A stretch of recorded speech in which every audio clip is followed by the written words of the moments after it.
Hello and welcome to this webinar recording on 10 reasons to get and use an ORCID ID. Today's speaker is Alice Meadows, currently Director of Community Engagement and Support at ORCID. Alice has a 20-year professional history in academic publishing and has worked for ORCID since 2015. She's written a very interesting Authors Update article on the importance of setting up an ORCID ID, which actually prompted this webinar, and we highly recommend that you read it. You'll find a link to the article under Resources on this very page. Thank you very much for joining us, Alice. Over to you. Thank you, Laura. So I want to start by talking a little bit about names in general. I think we can all agree that names are messy. We have names for everything, but we also have the same name for different things. Different things have different names. They get abbreviated, they get translated, they get transliterated into different languages. So it's very hard to be sure that that when you're speaking about a name, whether it's of a person or a place or a thing, that you definitely have the right name and the right person.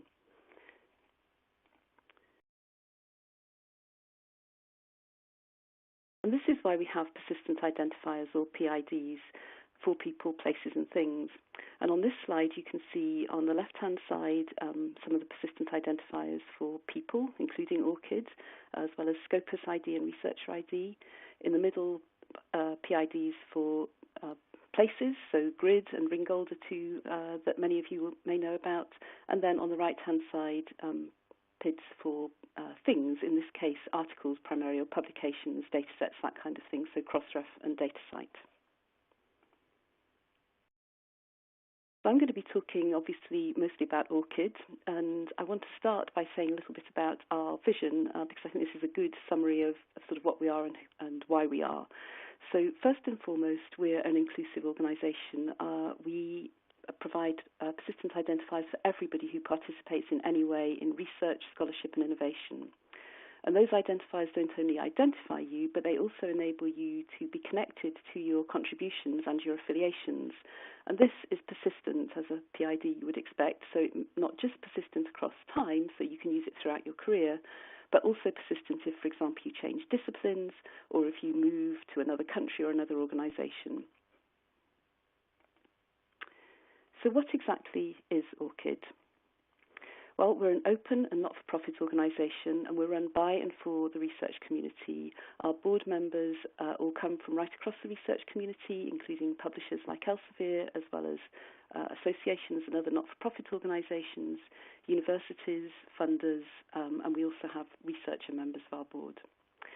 And what we do is to provide you with this unique identifier, your ID, that enables you both to identify who you are and then, as I said, clearly connect you with your research contributions and affiliations. And you can use this ID in literally hundreds of systems right across the different workflows that you encounter. So who's using ORCID? Well, we now have over 4 million researchers in many different settings, mostly academic at the moment, but absolutely in other settings as well. And as I said, we're very inclusive, so we strongly encourage and welcome anybody who's participating in any form of research or contributing to research to register for an ID. We have now over 730, I think as of today, 735 member organisations across all the different research sectors. And we have been embedded in over 500 different systems and platforms, many of which you will surely encounter in your own working life, whether that's at your own organisation or when you're submitting a grant or a manuscript, whether you have a researcher profile or whatever.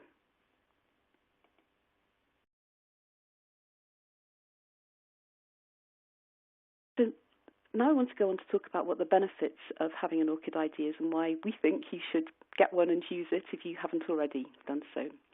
So first of all, this very important benefit of the fact that it provides these reliable connections with your works and awards and affiliations. So to benefit from this, all you need to do is to use your ID. And as I said, there's hundreds of systems where you will be prompted, or in some cases required, to use an ID. There are about 1,600 journals which now require ORCID IDs for at least the corresponding author. There's a number of funders that require it, and there's a small number of institutions that are requiring IDs. But even if it's not required, you should use it if you're prompted to do so, and you'll hear more about why that's the case in a minute. You should also always, when you're prompted to use your ID, that should lead you to your sign-in page for your ORCID record. And the reason that's the case is that if you just manually enter or copy and paste your ID into a box, you're not creating that secure, reliable connection between yourself and your ID. Whereas if you sign into your ORCID record using your username and password, you and the organisation that the system that you're working in can know that this really is you.